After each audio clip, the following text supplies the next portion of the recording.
En Syrie, on appelle cette terre montagneuse la vallée des chrétiens, un bastion millénaire des églises d'Orient, aujourd'hui assiégé par les rebelles.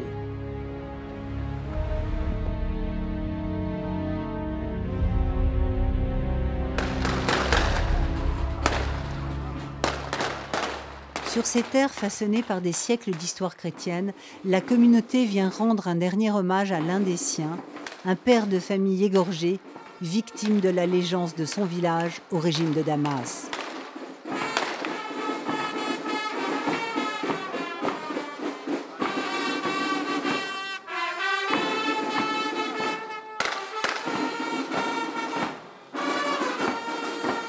Après plus de 2 ans de conflit, personne ne sait vraiment quelle proportion de la population soutient encore cette révolution, instrumentalisée de toutes parts à Damas, Moscou, Washington ou au Qatar. Dans une guerre civile, la victoire même est une défaite, disait Lucain. Ce film donne la voix à une communauté peu entendue sur la scène internationale. Pourtant, les chrétiens constituent une composante essentielle du tissu social syrien.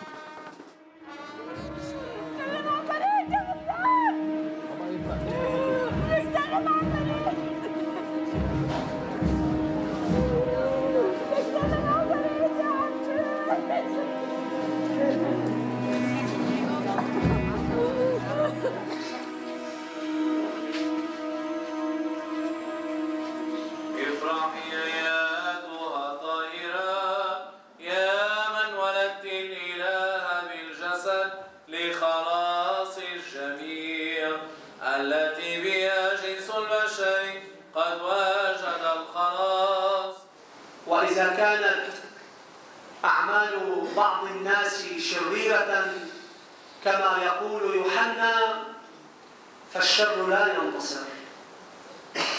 الشر وإن بدا بوهلة يطفو على السطح إلا أن الخير يغلو.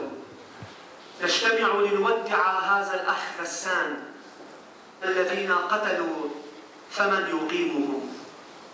هم واقعون في شرهم مائتون في نحرهم. Quel regard les chrétiens portent-ils sur la guerre qui ensanglante leur pays? Quelle est la place de cette minorité et son avenir dans cette région bouleversée par les révolutions arabes et l'avènement de l'islam politique?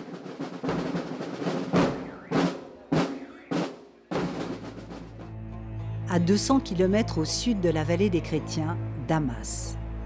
C'est l'une des plus vieilles villes continuellement habitées. Ici, les grands chapitres de l'histoire des religions monothéistes se sont inscrits pour ensuite prospérer dans le monde. Et malgré des siècles de coexistence, la guerre en Syrie prend peu à peu des allures de guerre confessionnelle. 2 frères ennemis, 2 communautés musulmanes luttent aujourd'hui pour défendre leurs intérêts dans la région. Les sunnites, soutenus par l'Arabie saoudite et le Qatar, s'opposent aux chiites et au régime alaouite. L'Iran et le Hezbollah libanais, tous 2 chiites, sont les principaux alliés du clan Assad. Au milieu de cette guerre intermusulmane, les chrétiens du Levant ont de plus en plus de mal à défendre leur neutralité. Ils s'animent aujourd'hui de méfiance quant à l'identité de cette révolution et l'avènement possible d'un régime confessionnel. Les chrétiens représentent 10% de la population, mais sont considérés comme une minorité active, éduquée et commerçante. Ils trouvent depuis l'indépendance syrienne en 1946 un protecteur, le parti Baas, défenseur acharné de la laïcité et potentiel rempart contre l'islam politique, dont le président Bachar al-Assad est le dernier héritier. Grégoire III Laham, patriarche d'Alexandrie et de la terre d'Égypte, d'Antioche et de tout l'Orient, de Jérusalem et de toute la Palestine, dirige depuis l'an 2000 l'Église catholique melkite. Le patriarche s'active pour faire entendre dans cette nation en ébullition la voix de ses 1 500 000 fidèles, principalement répartis entre le Liban et la Syrie. Malgré la guerre, il faut montrer aux chrétiens de Syrie que l'Église est présente, qu'elle continue d'œuvrer pour le bien-être de ses fidèles, qu'ils ne sont pas oubliés. Le patriarche part ici s'enquérir de l'avancée d'un projet qui lui tient à cœur, la construction d'un hôpital multidisciplinaire aux abords d'un village qu'il a vu grandir. Une région où l'Église continue d'être au centre de la vie sociale.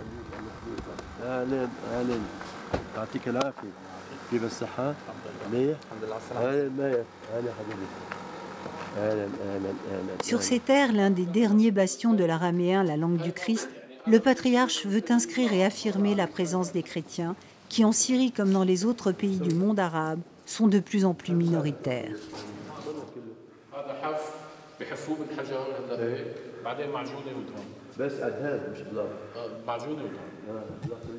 La région ici, c'est vraiment la région des premiers chrétiens. Et si on veut dire, comme le président Bachar, n'est-ce pas? Ce n'est pas seulement la guerre et la politique, mais c'est un homme qui a eu le courage de dire en 2001 que la Syrie, c'est le berceau du christianisme. Et si on parle du berceau, c'est ça le berceau. Ce sont les Juifs qui étaient ici à Damas, dans la région, qui ont reçu l'Évangile dans les années 33 déjà. Parce qu'ils ont assisté, les Juifs de cette région ont assisté de Damas, surtout, il y a beaucoup de synagogues, il y avait à Damas. Ils ont donc assisté à la Pentecôte et quelques semaines après, ils sont rentrés comme des chrétiens. Ils ne sont pas des Juifs, ils sont rentrés des judéo-chrétiens. C'est intéressant. Donc cet hôpital est vraiment un lieu saint. C'est une terre sainte dans le sens vrai. Donc Jésus est né en Palestine, mais le christianisme est né en Syrie. C'est ce que j'appelle simplement une vérité historique, ce n'est pas une chose comme ça. Un hôpital qui se veut ouvert à tous. Un projet de construction dans un pays en proie à la destruction, une main tendue au service d'une communauté fragilisée par les guerres et ses conséquences premières, la fuite et l'exil. Assemblée de crise. Le clergé syrien se réunit dans la cathédrale de Damas, car près de 100 000 morts sont déjà inscrits dans le décompte macabre. Et quelle position l'Église doit-elle prendre sur le conflit qui ensanglante le pays? Évêques, archevêques, catholiques, orthodoxes, tous expriment ici leur position, leurs craintes et discutent d'une neutralité devenue fragile.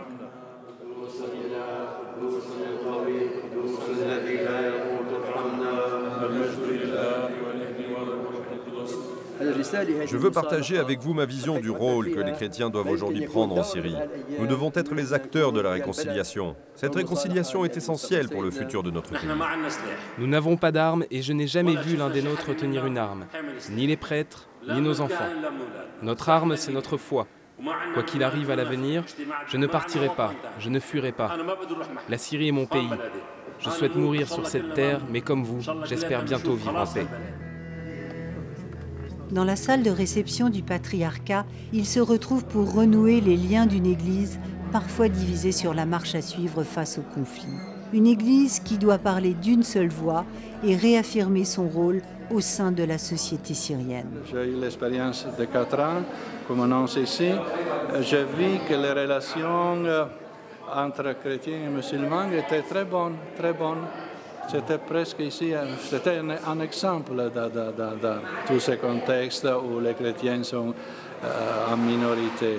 En Syrie, jusqu'à présent, ils sont appréciés, sont estimés, et on apprécie leur rôle, un rôle de bâtisseur de ponts. Bâtir des ponts, être le médiateur dans une guerre où le régime alawite au pouvoir combat l'insurrection avant tout sunnite, l'obédience majoritaire en Syrie. Ainsi, l'Église dans la région pourrait jouer la troisième voie, celle qui réunirait par le dialogue et légitimerait la coexistence. Un rôle de plus en plus difficile à tenir.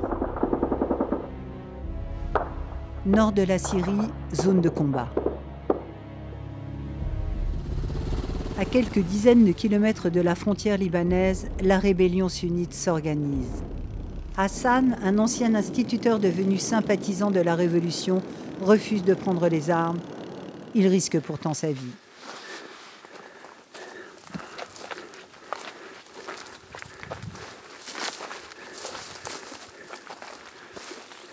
Son but, traverser les lignes ennemies et livrer à un petit contingent de l'armée syrienne libre des médicaments de premiers soins.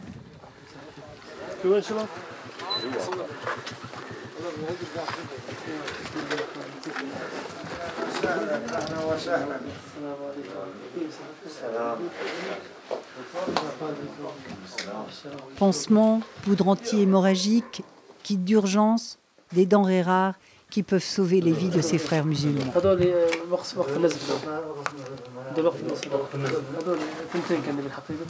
Tiens, ça c'est de la bétadine.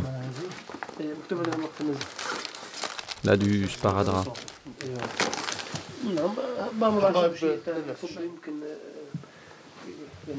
Vous avez besoin d'autre chose?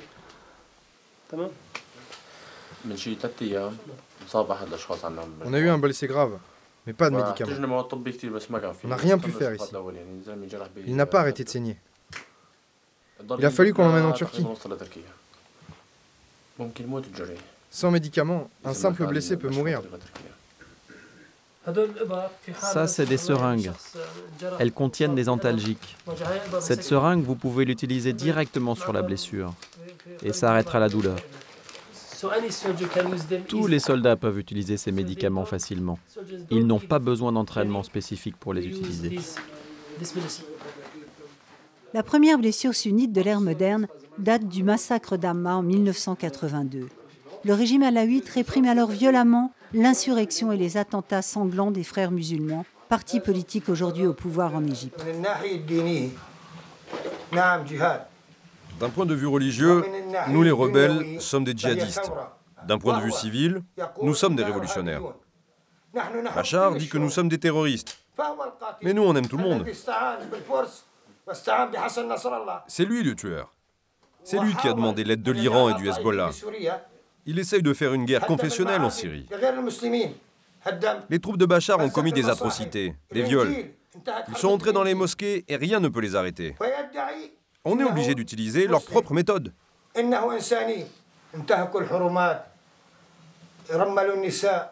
malgré tout ça, nous, le peuple syrien, on continue de croire en Dieu. On le craint et on n'agit que d'après ses volontés.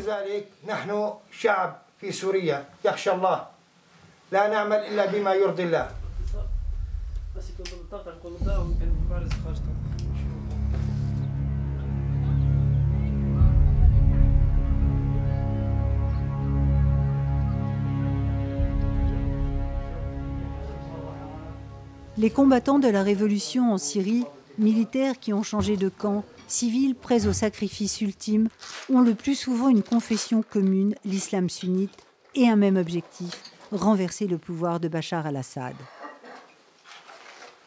Aguerris, déterminés, les combattants de l'ASL pratiquent des techniques de guérilla et d'intimidation sur les populations loyales au régime. Pour eux, tous les soutiens du pouvoir en place, petits ou grands, sont des ennemis. En tête de liste, les Chabiyas, les hommes de main de Bachar al-Assad. Il y a des Chabiyas chrétiens et de toutes les religions. Ils travaillent pour l'argent. Il y a même des Chabiyas iraniens, libanais, du Hezbollah. Ce sont eux les Chabiyas. Le régime est en train de tuer tout le monde pour sauver une seule personne. Pourquoi les officiers de l'armée syrienne sont en train de nous tuer? De tuer le peuple pour une seule personne.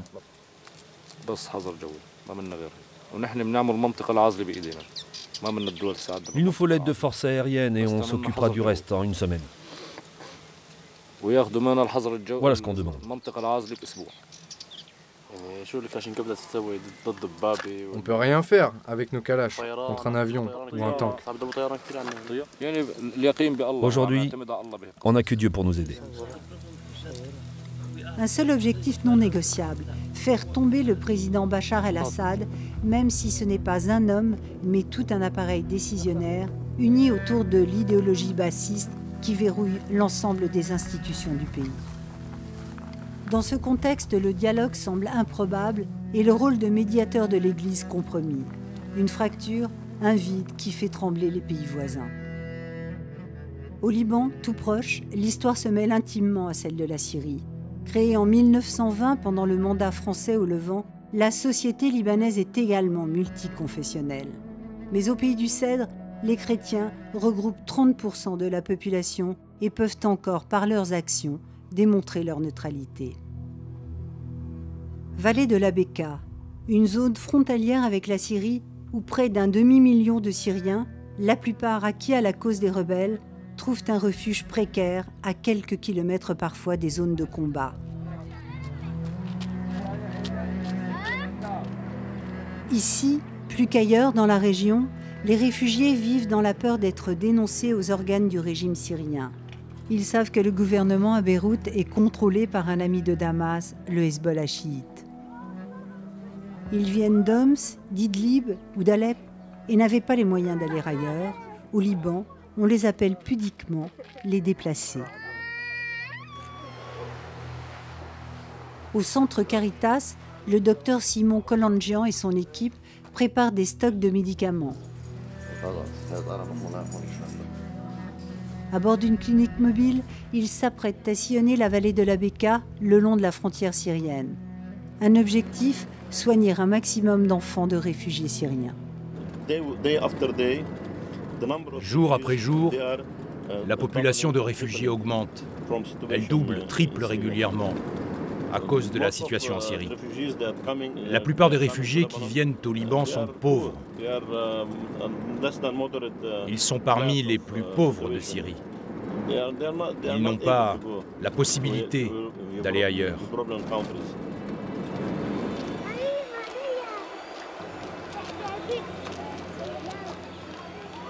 Depuis 20 ans, le docteur Kolandjian, pédiatre de formation, veut être au plus près des populations réfugiées.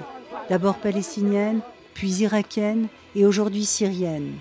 Il vit au rythme des guerres de la région et de leurs conséquences, l'exil, la misère et l'intolérance.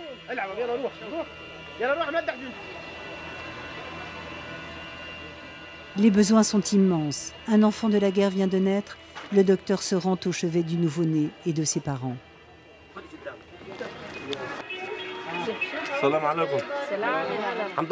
Comment ça va? Il ne faut pas laisser le cordon ombilical sans protection. Sinon, il va s'infecter. Je vous ai pris de la bétadine et du sparadrap. Il faut que vous mettiez de l'alcool et de la bétadine sur le cordon pour éviter les infections. Il faut le garder couvert et éviter que la couche ne touche le cordon.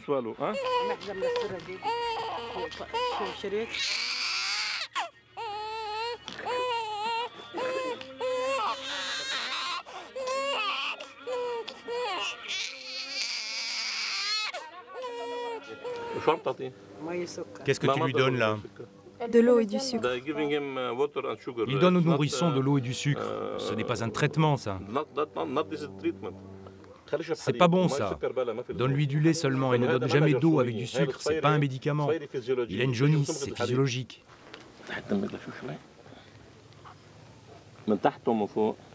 T'as mal? Ouais, il y a un abcès. Et toi, qu'est-ce que tu penses de la guerre en Syrie? Qu'est-ce que je peux dire? C'est devenu sectaire. On égorge les gens d'après leur religion. Imagine-toi que les sunnites se font tuer à la tronçonneuse. Mais lorsque j'ai vu mon fils la première fois, là, j'étais vraiment heureux. Quand il sera grand, on va lui expliquer la situation. Maintenant, bien sûr, il ne sait rien à propos de Bachar ou de la guerre. Quand il aura 4 ou 5 ans, il pourra comprendre. Je vais lui parler de la Syrie, comme nos parents nous ont parlé du massacre d'Hama. C'était déjà le père de Bachar. Ce sera encore une blessure récente et je vais l'encourager à comprendre. Parce que son sang est un sang arabe.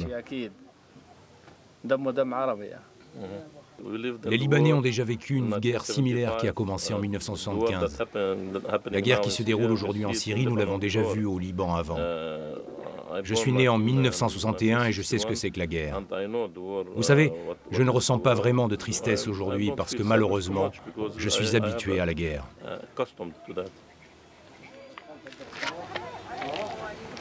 Ce camp accueille 120 familles exclusivement sunnites. Pour parer à l'afflux continu des réfugiés, le docteur ausculte parfois jusqu'à 100 enfants par jour. Un travail à la chaîne nécessaire, un don de soi sans concession, une preuve que les chrétiens ne sont pas forcément les ennemis de la révolution.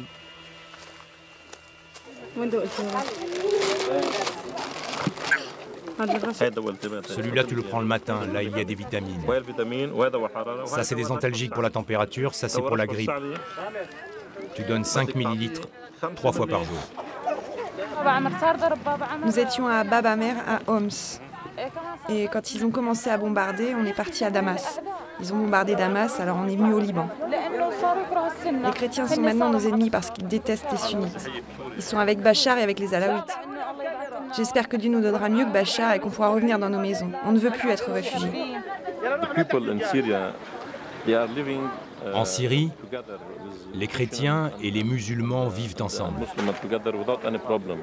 Le travail que font les organisations humanitaires chrétiennes, comme Caritas ou l'ONU, montre que les chrétiens sont amis des musulmans. Et ça, où qu'ils soient, au Liban ou en Syrie. C'est la preuve que nous pouvons vivre tous ensemble, sans aucun problème.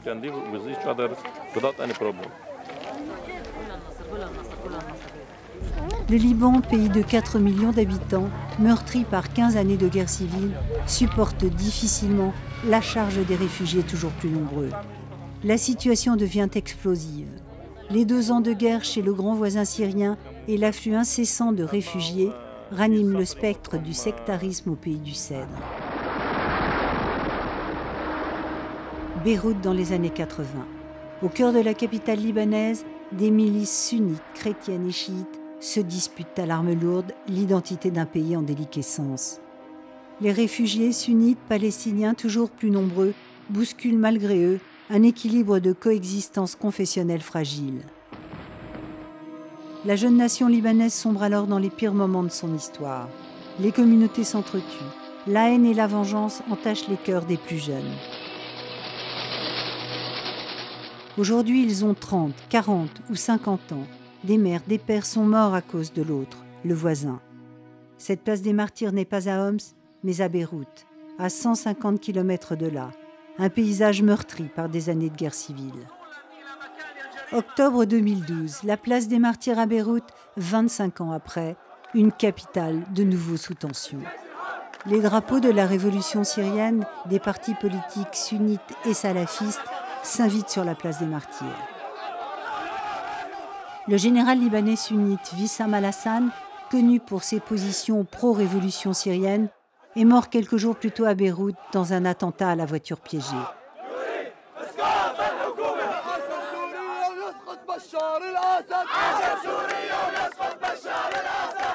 Les manifestants viennent assister aux funérailles et accuser Damas d'avoir fomenté cet assassinat.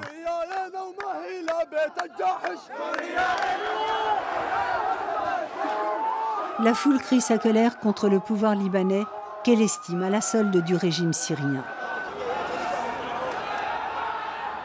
Le cortège ne fait pas son deuil. Les manifestants prennent la direction du Parlement et demandent la démission du gouvernement. Le cortège funèbre dégénère. L'armée libanaise débordée intervient par des tirs en l'air.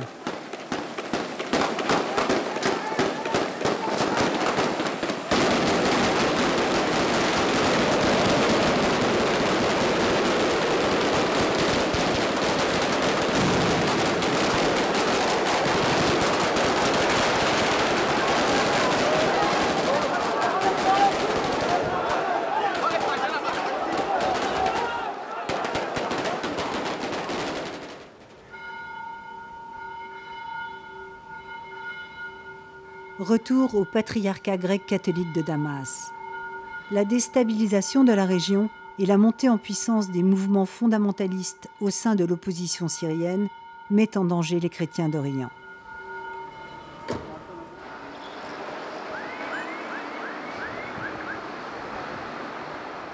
Peu de chrétiens en général ont quitté vraiment la Syrie. Ils se sont déplacés.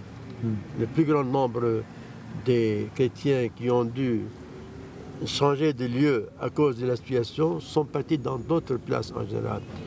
Voyez?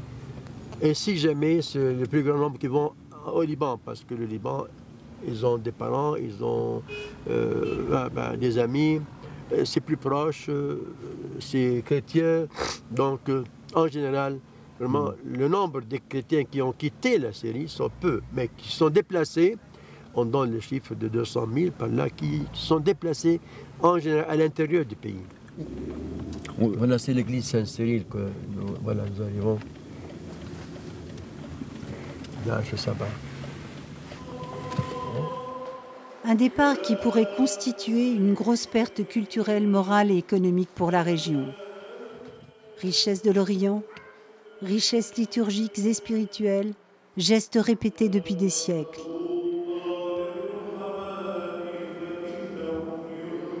Grégoire III Laham, 21e patriarche grec catholique, célèbre la messe dominicale à l'église Saint-Cyril de Damas.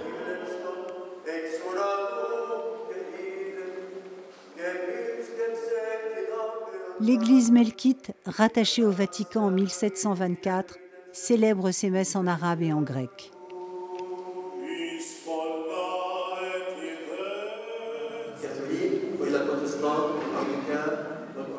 Tous les chrétiens orthodoxes, protestants, catholiques ont un message à faire passer, celui de la réconciliation. Mes frères, malgré les difficultés, une réconciliation est toujours possible. En Syrie, nous vivons autour d'un mal en gestation permanent, des massacres, des destructions sur ces terres qui ont pourtant vu la naissance de toutes les grandes religions monothéistes.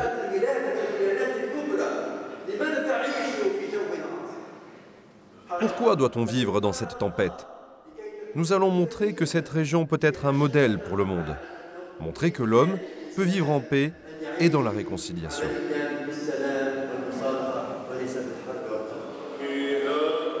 Aujourd'hui, le patriarche veut rassurer et pousser ses fidèles à rester sur leur terre. Maintenir une présence au Moyen-Orient, c'est aussi le mot d'ordre de Rome. Une période cruciale pour la région, pour la Syrie et pour les chrétiens. Ces chrétiens ne sont pas une pièce rapportée, mais une composante essentielle du tissu social régional, une communauté unie qui n'accepte pas qu'un changement politique radical en Syrie puisse faire couler autant de sang. La France et l'Occident soutiennent la révolution en Syrie, une position incomprise pour beaucoup de chrétiens arabes, porteurs dans la région des valeurs de liberté et d'ouverture si chères au vieux continent. Chaque matin, nous écoutons, ma femme et moi, les canaux de télévision françaises. TV5, Europe, Monde, Euronews et tout ce que vous voulez. Bien, on nous tape dessus comme si nous étions des pestiférés. Cette mauvaise information, cette façon de traiter la Syrie. Mais qu'est-ce qu'elle vous a fait, la Syrie? Je ne sais pas ce que la politique nous cache de dehors. J'ai peur de la politique de dehors et non pas de la politique de la Syrie. Vous avez compris? J'ai peur de l'Amérique. L'Amérique a joué un rôle incroyable. On envoie des gens. Pour les enfants, pour les écoles, qu'est-ce qu'ils ont? Pour détruire les gens, la population, les habitations, les écoles, les églises, les mosquées, sans distinction ni de race, ni de confession, ni de nationalité. Voilà un laïc qui parle au mon nom. Je suis d'accord.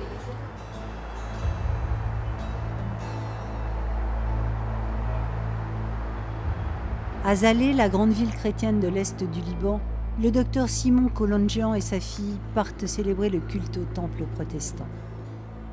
Le protestantisme au Liban s'implante au milieu du XIXe siècle lorsque des missionnaires réformés venus d'Amérique du Nord et d'Angleterre bâtirent la première congrégation protestante arabophone au Moyen-Orient. La plupart des églises sont représentées au pays du Cèdre, un véritable conservatoire du christianisme oriental. Mais que l'on soit catholique ou protestant, les sermons depuis quelques mois sont de même nature. Le gouvernement libanais a du mal à gérer tous ces réfugiés. Les besoins sont beaucoup plus grands que les capacités du gouvernement. Nous vivons dans un territoire restreint. Le Liban est petit. Vers qui se tourner alors? Nous devons nous tourner vers l'Évangile et devant Dieu. Il faut s'occuper de l'autre. C'est un principe spirituel. Nous devons prier Dieu. C'est notre religion. Nos grands-pères nous ont transmis la foi en Jésus et nous allons continuer cette vie. Nous sommes nés, je suis né comme un chrétien. Je dois poursuivre nos traditions spirituelles en priant, en venant à l'église tous les dimanches. Un après-midi ordinaire. Depuis 18 ans, le docteur Kolandjian se rend à Younin, un village chiite, fier d'appartenir au Hezbollah, le parti de Dieu.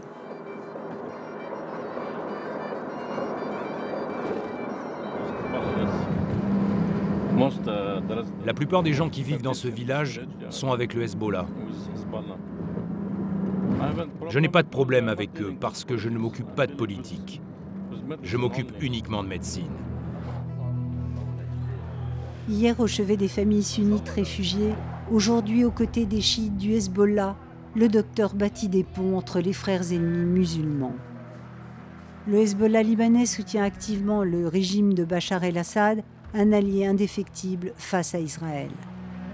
Si le régime de Damas tombait, le Hezbollah serait isolé de son tuteur iranien et l'axe chiite brisé, amenuisant ainsi les capacités d'influence de Téhéran dans la région. Une victoire pour les États-Unis et Israël et un triomphe pour les pétromonarchies sunnites du Golfe. Le docteur chrétien est l'unique médecin du village. Le Hezbollah paie pour les consultations de ses fidèles. بسم الله الرحمن الرحيم أهالي بلدتنا الكرام نحيطكم علما بأنه حضر إلى مستوصف دار الأمل الدكتور سيمون كولجيان أخصائي صحة عامة داخلية وجراحة أطفال والسلام عليكم.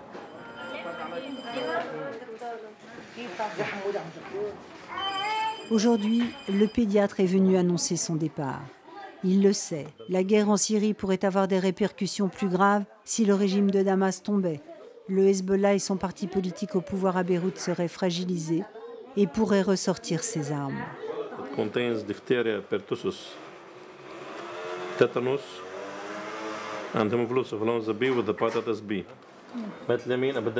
Ce vaccin doit être administré à la cuisse droite.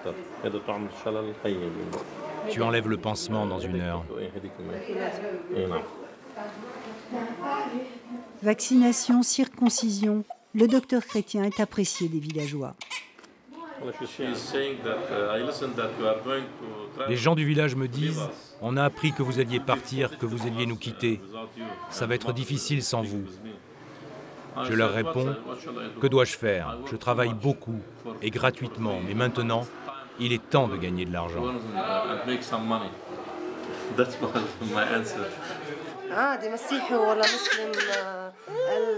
Que l'on soit musulman ou chrétien, l'important pour la qualité de nos relations, c'est l'éthique et non la religion.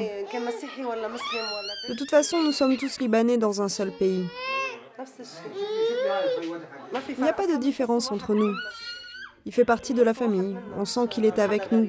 Ce n'est pas un étranger. Après 20 années passées au chevet des réfugiés des plus nécessiteux, le docteur Kolandjian souhaite maintenant laisser sa place. Comme des milliers de chrétiens déjà partis du Liban, il pense à la sécurité et au bien-être de sa famille. Je me sens en sécurité pour l'instant au Liban. Mais pour combien de temps? Je ne sais pas. C'est la raison pour laquelle j'ai acheté il y a 2 ans un terrain et une maison en Arménie. Si je dois m'échapper, j'aurai un endroit où aller. C'est l'une des raisons pour laquelle j'ai une maison là-bas. Petit à petit, le lent départ des chrétiens du Moyen-Orient continue.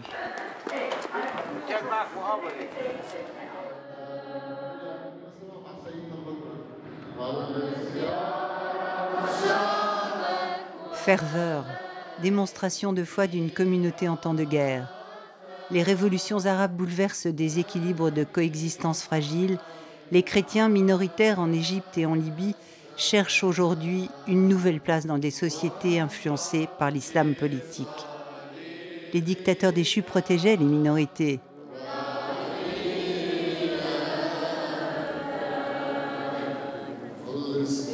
En République arabe syrienne, le Parti Baas, créé par le chrétien Michel Aflaq en 1947, fondait l'identité nationale autour d'une langue, l'arabe, et d'un principe, la laïcité, unique garante des droits de tous les citoyens syriens.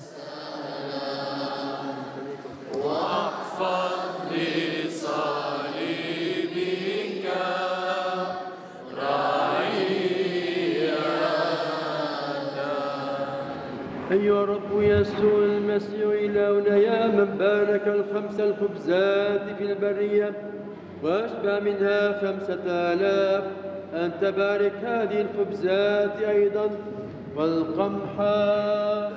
En France et ailleurs, qu'ils nous écoutent plus, nous les pasteurs, qu'ils voient plus les réalités et qu'ils travaillent et œuvrent avec nous pour la paix, la réconciliation devant leur gouvernement. Qu'ils écoutent nos voix, nos rapports, et qu'eux disent au gouvernement, voilà la réalité qu'il y a en Syrie. Écoutez les pasteurs de l'Église en Syrie et œuvrez comme eux pour la réconciliation et la paix. Et pas d'armes, pas de violence, la paix, la paix, la paix.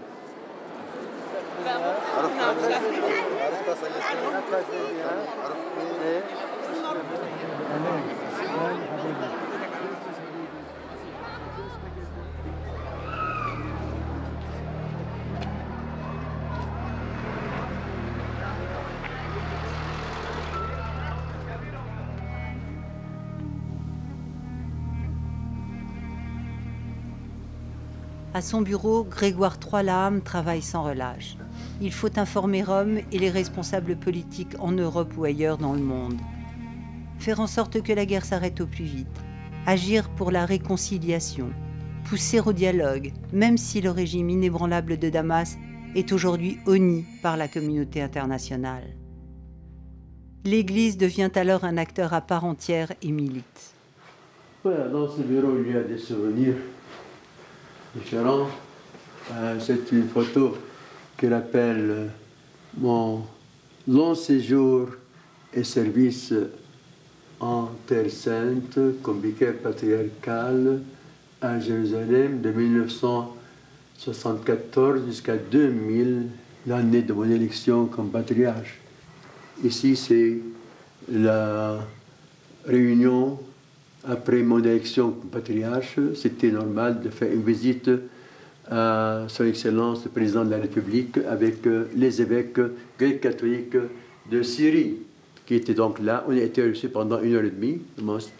Et puis chacun s'est présenté normalement, librement, et lui s'informait avec beaucoup d'intérêt de chaque personne, de ce qu'ils font, quel est le service pastoral. Et c'est un peu son caractère, vous voyez, c'est son caractère de ce président qui est ouvert, qui aime s'informer, qui aime encore donner son point de vue. Donc, moi, vraiment, je ne trouve pas une raison suffisante pour cette révolution en Syrie, ou bien cette crise en Syrie.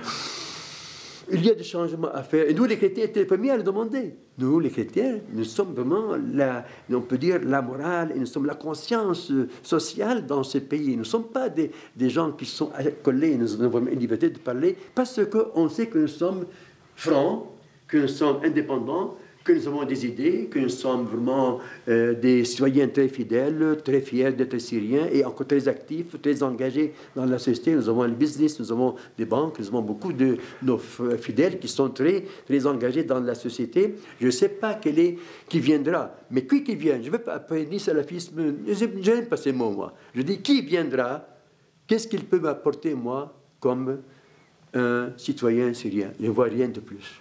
Je crois qu'il y a beaucoup plus de chaos, de problèmes. Ce que nous avons, on peut le développer, mais aller faire un changement radical, j'ai peur. J'ai peur d'un chaos, d'une lutte sanguine. Donc maintenant, la haine qui est plantée dans le cœur de beaucoup de gens qui vivaient dans la paix. Beaucoup de villages où les chrétiens, les musulmans, les sunnites, les chiites, alaouites vivaient dans l'amitié, le business ensemble, les travaux ensemble, des projets ensemble. Maintenant, ils sont dans la haine. Pour moi, c'est beaucoup plus dangereux. On n'en parle pas. On parle des morts, des victimes, et on parle des déplacés et des réfugiés. Mais on ne parle pas de la haine. Les gens en ont marre. Les gens veulent finir. Les gens veulent finir. Ils disent, nous Nous sommes jamais le pays a été dans cette pénurie, dans ces besoins, dans cette misère. La Syrie était toujours un bon pays. Alors, les gens veulent en sortir. Les gens veulent en sortir. Maintenant, ce n'est plus le temps de demander on est ou non pour le régime. Maintenant, il y a ou la guerre ou la paix. La guerre, ben, voilà la guerre, le mort. On ne veut pas, on va vivre, non. On veut vivre, on ne veut pas mourir. Donc, laissez-nous vivre. Mais mettre dans la tête, changer une personne, ce n'est plus réel politique. C'est une politique qui est politique de la mort, de la violence. Alors la violence, pour toi la violence. Tu es violent, moi je suis violent. Vous êtes violents, ils sont violents. On va respecter. Et ce n'est pas la morale chrétienne. Moi je suis chrétien, je veux rester chrétien, je veux agir comme chrétien, je veux répondre à toutes les questions comme un chrétien. Le chrétien ne peut pas faire comme ça. Le pape a dit, Paul VI, devant les anciens, plus de guerre. Maintenant, nous sommes en train de fomenter la guerre. Qu'est-ce que ça veut dire aider ces groupes armés? À quoi ça sert? Vous avez vu que 2 ans, ça n'a pas pu apporter de résultats. Où va-t-on? Les chrétiens de Syrie ont dans ce conflit tout à perdre.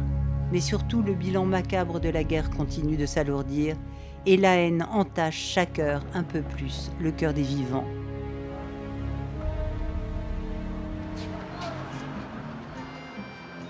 Tripoli, la grande ville sunnite du nord Liban.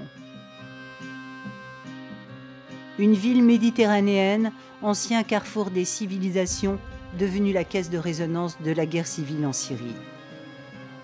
Ici, le conflit chez le grand voisin anime les discussions et les couleurs politiques s'affichent dans les rues. Les mosquées rythment la vie des quartiers et l'islam modéré, tolérant, rassemble toujours la très grande majorité des fidèles.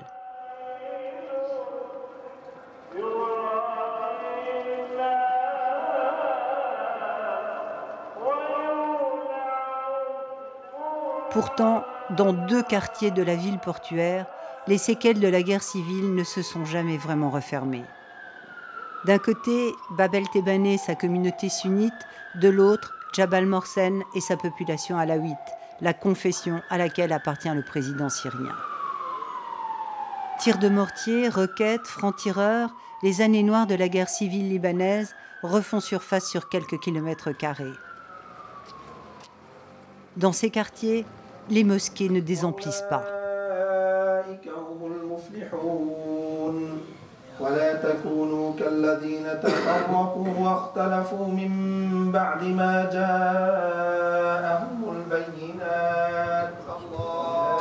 Chacun a un frère, un proche, un ami de l'autre côté de la frontière en Syrie, à quelques kilomètres de là.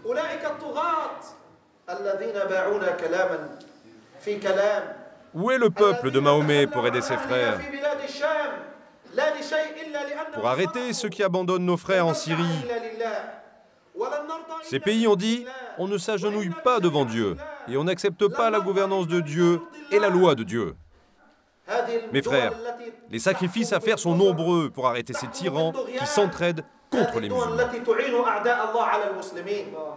La révolution légitime qui demandait le changement et le départ du dictateur a laissé place au goût amer de la radicalisation. Une fracture entretenue par des imams qui trouvent dans la guerre en Syrie un nouveau souffle pour conquérir les esprits. Notre but est d'arriver à un régime qui soit conforme à notre idéologie. Une idéologie présente chez tous les musulmans, qu'ils l'admettent ou pas, qu'ils le disent ou pas, et qu'ils le sachent ou pas. C'est une gouvernance envoyée par Dieu. C'est la charia qui doit régir le califat.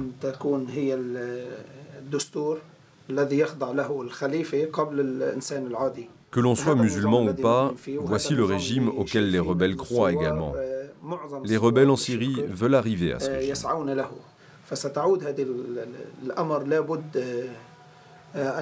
Cela va arriver. Parce que l'on voit que le monde islamique va dans cette direction. La révolution a commencé en Tunisie. Elle ne s'est pas arrêtée là-bas. Elle a continué dans d'autres pays. Pourquoi ? Parce que tous ces pays ne forment qu'une seule société, réunie par l'idéologie de l'islam. Et on espère que cela va remplacer le parti basse.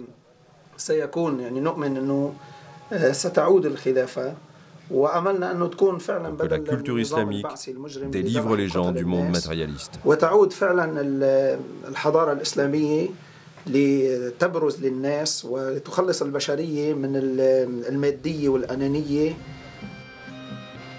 Pour endiguer la spirale de la haine et de la vengeance, des Européens indignés par l'incapacité de la communauté internationale à s'entendre décident d'agir pour la réconciliation.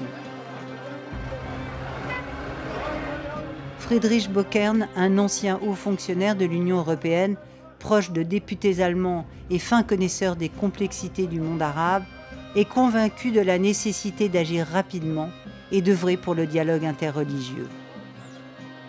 Un but, un projet qui pourrait avoir un poids considérable dans les années à venir. Ici, c'est une ville quand même majoritairement sunnite, surtout, et la plupart des réfugiés sont sunnites. Mais c'est aussi l'endroit où le conflit syrien a débordé vers le Liban. Ici, juste au nord de la vieille ville, il y a un grand quartier alawite. Et la secte alawite, c'est la secte du président du régime syrien. Donc les quartiers sunnites autour, qui sont assez pauvres, qui se radicalisent avec les quartiers alawites et se tirent dessus. On essaye d'éviter le pire en combinant effectivement l'aide pratique avec les travaux de réconciliation, en travaillant avec des autorités morales sur place qu'on souhaite unir autour d'une cause commune pour ainsi recréer les liens brisés. Au bureau de Relief and Reconciliation for Syria, l'ONG de Friedrich, chacun tente d'apporter sa contribution. Ils sont avocats, humanitaires, psychologues, simples activistes et viennent du Liban, de Belgique, d'Irlande, d'Allemagne et de France. On se dit qu'on ne peut plus juste regarder et nous plaindre de la situation qui devient plus grave tous les jours. On ne pouvait plus voir et regarder à rien faire comment un mouvement pacifique est tourné de manière délibérée vers une guerre confessionnelle. Il s'agit d'entendre tout le monde, même les leaders religieux les plus extrémistes. Mais cette volonté de réunir les frères ennemis autour d'une même table se heurte parfois aux réticences des plus radicaux. Nous n'allons pas étendre notre coopération avec eux pour l'instant. Il est très important, je pense, que cette coopération soit réalisée avec ceux qui sont vraiment prêts à souscrire au principe du dialogue. Mais il s'agit d'un travail de longue haleine, de rencontres et de discussions pour peut-être les intégrer dans le processus plus tard. Tripoli, une ville sans âge où l'enfance cherche parfois sa place, mais trouve toujours un terrain de jeu.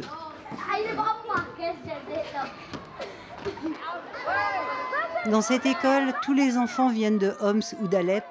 Ils y trouvent des cours adaptés, dispensés en arabe par des professeurs eux-mêmes réfugiés. Ici, le drapeau libanais s'éclipse au profit du drapeau syrien de la Révolution. Ce sont tous ces enfants ici qui viennent de Homs, qui viennent de Halep, des cœurs, vraiment, des quartiers qui sont au cœur du conflit, qui sont bombardés tous les jours. Ils sont tous traumatisés. Chaque enfant ici porte les traumas de l'après-guerre. J'ai entendu des histoires des enfants qui ont même peur des feux d'artifice lors de ces mariages qui sont d'habitude ici, puisque évidemment les balles de guerre restent ancrées dans la mémoire. Accompagnés du père William, fin connaisseur du monde arabe, ils prennent la mesure d'une enfance malmenée, marquée au fer rouge par l'idéologie révolutionnaire. Ils touchent ici du doigt une réalité. Le Liban accueille toujours plus de monde, mais peine à encadrer les réfugiés dans un climat de neutralité, si cher au projet de Friedrich et de son équipe. Non, l'Irlande. Où se trouve l'Irlande? En Europe, c'est ça, oui, exactement.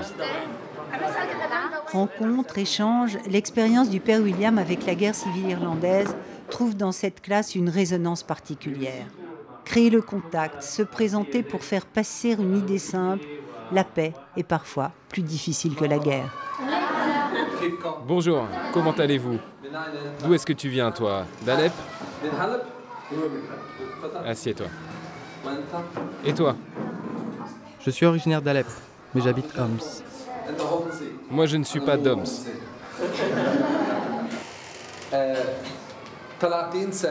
Pendant 30 ans, il y a eu une guerre avec des chrétiens contre des chrétiens. Il y a eu beaucoup de problèmes dans mon pays. Ça a duré 30 ans. Et maintenant, il y a la paix. Tu sais pourquoi il y a la paix maintenant? Parce qu'aujourd'hui, les gens parlent entre eux. Ils communiquent. Ils dialoguent. Et maintenant, il y a la paix. Friedrich et le père William, à travers leurs travaux auprès de cette jeunesse syrienne déracinée et malmenée, cherchent à comprendre la gravité des blessures et l'ampleur du travail de réconciliation à effectuer.